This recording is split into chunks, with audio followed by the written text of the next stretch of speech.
সপ্তম দফার ভোটের আগে চিন্তার ভাঁজ নির্বাচন কমিশনের কেন্দ্রীয় বাহিনী থাকা নিয়ে সমস্যা তৈরি হলো। রেমালের ফলে বেশ কয়েকটি স্কুল ক্ষতিগ্রস্ত হয়েছে। ফলে সেই সব অঞ্চলে কেন্দ্রীয় বাহিনী থাকার ব্যবস্থা নিয়ে সমস্যা তৈরি হচ্ছে। দুর্যোগের ফলে অনেক জায়গায় স্কুল ক্ষতিগ্রস্ত হয়েছে। সেই সব স্কুলে থাকার মতো অবস্থা নেই কেন্দ্রীয় বাহিনী। তাই ভোটের আগে সমস্যা তৈরি হলো কেন্দ্রীয় বাহিনীর অ্যাকোমোডেশন নিয়ে। এই বিষয়ে আরো বিস্তারিত কথা বলবো, আমাদের সঙ্গে রয়েছে আমাদের প্রতিনিধি অভ্রদীপ।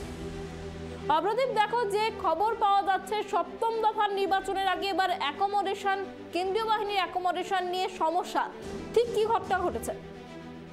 একদমই, দেখো সপ্তম দফার নির্বাচনের আগে কেন্দ্রীয় বাহিনী থাকার জায়গার বিষয় নিয়ে কিন্তু একটা চিন্তা ভাবনা শুরু করেছে নতুন করে নির্বাচন কমিশন। এবং রেমালের প্রভাবে বেশ কয়েকটি স্কুল বাড়ি ক্ষতিগ্রস্ত হয়েছে, যেখানে কেন্দ্রীয় বাহিনী থাকার কথা ছিল সেখানে কিন্তু যথেষ্টই অসুবিধার সম্মুখীন হয়েছে কেন্দ্রীয় বাহিনীর জওয়ানরা।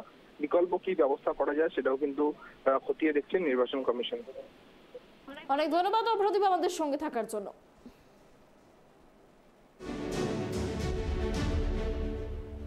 আপনাদের আরো একবার জানিয়ে রাখি, সপ্তম দফার ভোটের আগে কেন্দ্রীয় বাহিনীর থাকার জায়গা নিয়ে, অ্যাকোমোডেশন নিয়ে সমস্যা।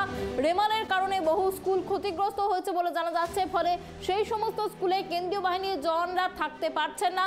তাই ভোটের আগে চিন্তার ভাঁজ কমিশনের কপালে। ইতিমধ্যেই যে খবর পাওয়া যাচ্ছে, কেন্দ্রীয় বাহিনীর জন্য বিকল্প থাকার ব্যবস্থার আয়োজন করা হচ্ছে।